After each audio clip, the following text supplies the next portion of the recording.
नमस्कार, सार्वमंथन न्यूज महाराष्ट्रामध्ये आपले स्वागत। पाहूयात आजची सविस्तर बातमी। आज महाराष्ट्रामध्ये जवळपास 150 दिवसापेक्षा जास्त या सरकारला झालेले आहेत आणि तुम्ही निवडून दिलेले आमदार तुमच्या सगळ्यांचा सहकारी या दोन मंत्रिपदाची जबाबदारी स्वीकारून काम करतोय ते पहिल्या 100 दिवसामध्ये पहिल्या 5 क्रमांकाचं मंत्रिपद आहे। हे सगळं तुमच्या सगळ्यांच्या प्रेम आणि विश्वासामुळे आहे। कारण का शेवटी त्या मंत्रालयात बसून माझ्या सिंधुदुर्ग जिल्हा माझा मतदारसंघ हे मी आपल्या सगळ्यांच्या खांद्यावर सोपून मी महाराष्ट्राकडे पाहत असतो आणि आपणही मला समर्थ पद्धतीने आतापर्यंत साथ देत आलेला आहात।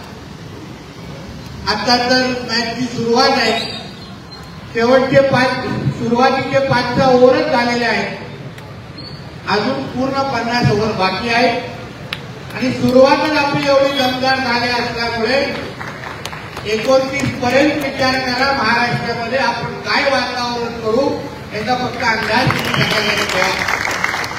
शेवटी आपण सगळेजण राणे साहेबांचे ठावे आहोत।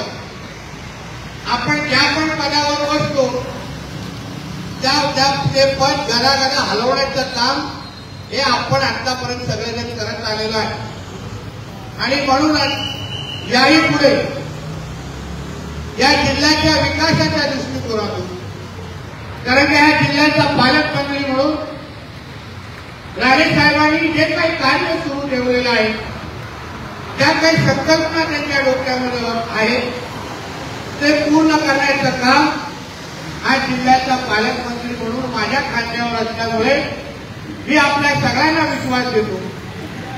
2029 पर्यंत जेव्हा आमच्या ह्या सरकारचे कालावधी पूर्ण होईल तेव्हा आमचा हा सिंधुदुर्ग जिल्हा राज्याच्या पहिल्या 3 क्रमांकामध्ये निश्चित पद्धतीने आणून दाखवेल हा विश्वास तुम्हाला आजच्या निमित्ताने देतो।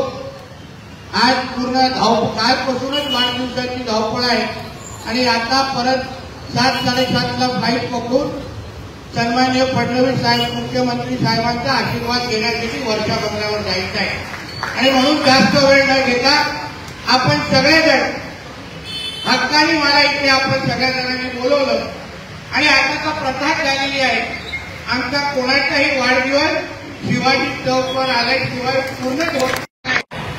जिल्हा परिषद, पंचायत समिती, नगरपालिका सगळ्या निवडणुका येणाऱ्या काही कालावधीमध्ये आहेत आणि म्हणूनच पुढच्या वर्षी जेव्हा अशाच माझ्या वाढदिवसाला एकत्र आपण जमू तेव्हा या व्यासपीठावर असंख्य पदं असल्याने माझे सहकारी माझ्या खांद्याला खांद्या लावून उभे असतील हा विश्वास आजच्या निमित्ताने मी व्यक्त करतो।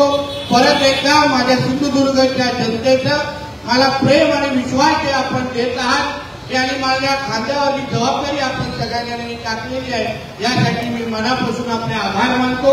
माझ्या सगळ्या सहकार्याचे त्यांचे तुमच्या सगळ्या जणांचे पण मनापासून आभार मानतो। इथेच सांगतो जय हिंद, जय महाराष्ट्र। सार्वमंथन न्यूज महाराष्ट्राला लाईक करा, शेअर करा, सबस्क्राईब करा।